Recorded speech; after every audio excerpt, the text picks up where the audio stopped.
For all of you looking forward to further your studies in China, be it its master's or PhD, things in China are a bit different as compared to the US and the UK. In the US and the UK, supervisors' acceptance letters are usually encouraged, but not required. However, from my experience studying in China for more than 6 years, having an acceptance letter increases the chances of you being admitted as well as getting a scholarship. So, in order for you to get the scholarship that you need, I suggest you stick around up to the end of this video. In this video, we'll discuss how you can find your potential supervisor, as well as how you can write a compelling email to him that he will not know how to say no to you. At the end of this video, I'll give you some templates I've also used for my own application that have worked for me that I believe will also work out for you. So what is an acceptance letter? So an acceptance letter basically tells the admissions office that the research department within the university you're applying to has actually accepted you and will be fully responsible for you throughout the course of your study, as well as supervising your final dissertation. So the first step to getting an acceptance letter is finding a supervisor from the university that you would love to apply. This means you have to go to the school website and browse through the supervisors that are there and their research directions. If you find one that has the research direction which is nearly related to what you're interested in, you can take his email or his phone number, and then you can craft an email to him. This means that you get to know his title, and this is how you address him in your email. So make an effort to know his title, as well as writing his full name at the start of your email. This means if his name is Kim Lee, you write Dear Dr. Kim Lee. Don't write Kim and don't just write Lee.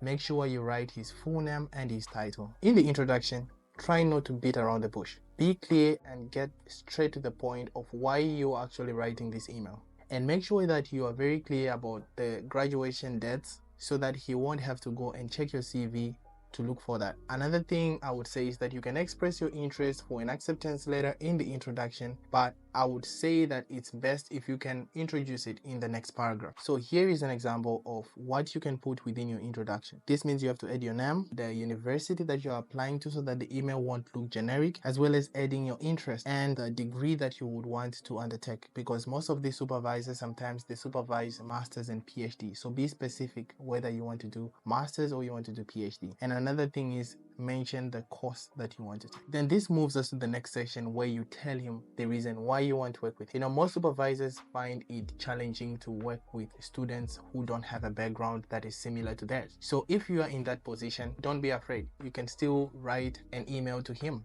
and express your interest and the reasons why you would want to work with him, even if your background differs. But I would always suggest that your background should kind of align with the supervisor you would want to work with. So I suggest you first do a background check of the supervisor. This means you can go on Google, or you can use an AI tool like Perplexity to look him up and see the kind of research that he has undertaken in the past years, like maybe just 2 years ago or 3 years ago. And once you know that, this means you are aware of the current things that he's working on, and make sure that you put this in your study plan, right? The things that you would want to work on with him, because if he sees that your research interest is kind of related to what he's already interested in, he can't say no to you, right? So here is a template of the section that kind of tells the reason why you want to work with him. So be sure to state the name of the university. Remember, you don't want to send an email that will end up in the spam box. So don't be generic, just mention the name of the university, and then you can mention his research direction. This means you did your homework, and he will know that this student is really serious about research and he has looked me up and he has actually